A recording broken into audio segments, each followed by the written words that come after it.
నమస్తే అండి, నేను మీ స్వాతి. వంట చేసి చూద్దాం ఛానల్కి స్వాగతం. తమలపాకు పకోడీ ఇంట్లోనే సింపుల్గా టేస్టీగా బయట కొనే పని లేకుండా ఎలా తయారు చేసుకోవాలో చూద్దాం. ముందుగా 1 లేదా 2 ఆనియన్స్ తీసుకొని ఇలా సన్నగా పొడుగ్గా కట్ చేసుకోవాలి.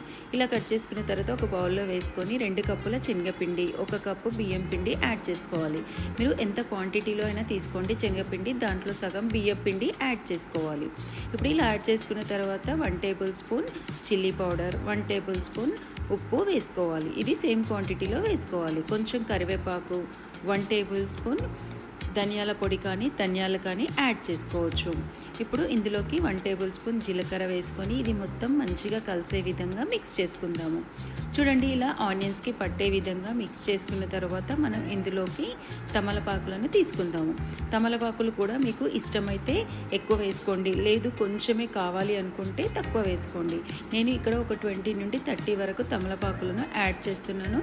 మనం ఇందులో వేసుకొని కలుపుతుంటే అవి విరిగిపోతాయి, సో మనం కట్ చేయని అవసరం లేదు. ఇప్పుడు ఇలా కలుపుకున్న తర్వాత స్టవ్ మీద ఆయిల్ పెట్టేసి, అంటే దీంట్లోకి కొంచెంగా వాటర్ వేసుకొని కలుపుకోవాలి. స్టవ్ మీద ఆయిల్ పెట్టేసి నూనె వేడి అయిన తర్వాత కొంచెంగా వేసుకుంటూ మీడియం టు హై ఫ్లేమ్లో అడ్జస్ట్ చేసుకుంటూ గోల్డెన్ బ్రౌన్ కలర్లోకి వచ్చే వరకు, అంటే క్రిస్పీగా వచ్చే వరకు ఫ్రై చేసుకోవాలి. ఇలా ఫ్రై చేసుకుంటే మన తమలపాకు ఆనియన్ పకోడా అనేవి రెడీ అయిపోతాయి. ఇలా ట్రై చేయండి, చాలా బాగుంటాయి. ఈవినింగ్ స్నాక్స్కి కానీ పిల్లలకు లంచ్ బాక్స్లో స్నాక్స్కి కానీ పెట్టవచ్చు. ఇలా ట్రై చేయండి, చాలా బాగుంటాయి. ఇలా ట్రై చేసి చూసి మీ కామెంట్స్ని మాతో షేర్ చేసుకోవడం మర్చిపోవద్దు.